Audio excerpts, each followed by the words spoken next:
नमस्ते दोस्तों, स्वागत है आपका एक और धमाकेदार वीडियो में, जहां आज हम बात करेंगे टेक की दुनिया की सबसे बड़ी अपडेट के बारे में। टाटा मोटर्स द्वारा फोर्ड से जगुआर लैंड रोवर JLR को खरीदना न केवल व्यापारिक दुनिया की सबसे बड़ी घटनाओं में से एक है, बल्कि यह साहस, दूरदर्शिता और मधुर प्रतिशोध की एक ऐसी कहानी है जो हर भारतीय को गर्व से भर देती है। टाटा मोटर्स और जगुआर लैंड रोवर की ऐतिहासिक डील, एक संपूर्ण विश्लेषण। ये कहानी 2008 की है, लेकिन इसकी नींव 1999 में ही रख दी गई थी, जब दुनिया के बड़े बड़े अर्थशास्त्री टाटा समूह के इस फैसले को एक आत्मघाती कदम मान रहे थे। तब रतन टाटा एक ऐसा इतिहास रच रहे थे जिसने वैश्विक ऑटोमोबाइल बाजार का रुख हमेशा के लिए बदल दिया। अपमान से सम्मान तक का सफर, 1999 की वो घटना। इस अरबों डॉलर की डील के पीछे एक भावनात्मक पृष्ठभूमि है। 1998 में टाटा मोटर्स ने अपनी पहली स्वदेशी passenger car Tata indica launch की थी। हालांकि शुरुआती दौर में इसे वैसी सफलता नहीं मिली जिसकी उम्मीद की गई थी। घाटे से उबरने के लिए रतन टाटा अपनी कार डिवीजन को बेचने का प्रस्ताव लेकर अमेरिका में फोर्ड मोटर कंपनी के मुख्यालय पहुंचे। वहां फोर्ड के तत्कालीन चेयरमैन बिल फोर्ड ने रतन टाटा का अपमान करते हुए कहा था, तारांकन, जब आपको कारों के बारे में कुछ पता ही नहीं था तो आपने इसे शुरू ही क्यों किया? हम आपकी कार डिवीजन खरीदकर आप पर बहुत बड़ा एहसान कर रहे हैं। रतन टाटा ने उस समय कोई जवाब नहीं दिया, लेकिन वो अपमान उनके मन में घर कर गया। उन्होंने डील रद्द कर दी और भारत वापस आकर टाटा मोटर्स को दुनिया की बेहतरीन कंपनियों में से एक बनाने के मिशन पर लग गए। 2008 जब पासा पलट गया, समय का चक्र घूमा और 2008 में वैश्विक आर्थिक मंदी, ग्लोबल रिसेशन ने पूरी दुनिया को अपनी चपेट में ले लिया।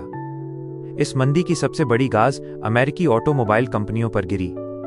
फोर्ड की हालत इतनी खराब हो गई कि वो दिवालिया होने के कगार पर पहुंच गई। फोर्ड को अपने सबसे प्रतिष्ठित ब्रांड्स जागुआर और लैंड रोवर को बेचने के लिए मजबूर होना पड़ा। तभी रतन टाटा ने वो कदम उठाया जिसने पूरी दुनिया को चौंका दिया। उन्होंने फोर्ड के इन दोनों लग्जरी ब्रांड्स को खरीदने का प्रस्ताव रखा। जून 2008 में टाटा मोटर्स ने मात्र $2.3 बिलियन में JLR का अधिग्रहण कर लिया। दिलचस्प बात यह है कि इस बार बिल फोर्ड ने वही शब्द दोहराए, लेकिन एक अलग अंदाज में। उन्होंने रतन टाटा से कहा, आप JLR को खरीदकर हम पर बहुत बड़ा एहसान कर रहे हैं। डील की प्रमुख चुनौतियां और जोखिम। ये डील आसान नहीं थी। टाटा मोटर्स ने JLR को तब खरीदा था जब वो भारी घाटे में चल रही थी।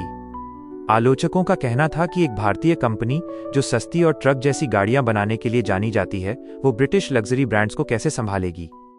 भारी कर्ज। टाटा मोटर्स ने इस अधिग्रहण के लिए बाजार से भारी कर्ज लिया था। सांस्कृतिक अंतर। एक भारतीय वर्क कल्चर और ब्रिटिश इंजीनियरिंग के बीच तालमेल बिठाना एक बड़ी चुनौती थी। आर्थिक मंदी। पूरी दुनिया में लग्जरी कारों की मांग घट रही थी, जिससे JLR की बिक्री पर बुरा असर पड़ा था। टाटा का मैजिक टच और टर्न अराउंड।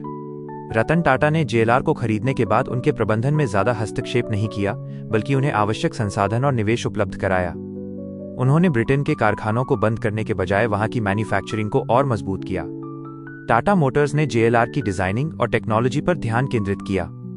इसके बाद रेंज रोवर इवोक और जगुआर की नई सीरीज जैसी कारों ने मार्केट में धूम मचा दी। कुछ ही सालों में जो कंपनी करोड़ों के घाटे में थी, वो टाटा समूह की सबसे ज्यादा मुनाफा कमाने वाली इकाई बन गई। भारत के लिए इस डील के मायने।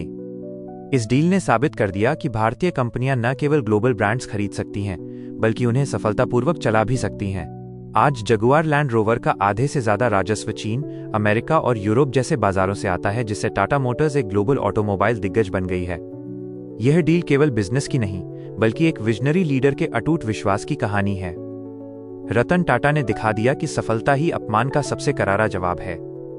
आज टाटा मोटर्स की सफलता भारतीय उद्यमिता का प्रतीक बन चुकी है। अगर वीडियो पसंद आई तो लाइक कीजिए और ऐसे ही लेटेस्ट टेक अपडेट्स के लिए चैनल को सब्सक्राइब करना मत भूलना। मिलते हैं अगली वीडियो में।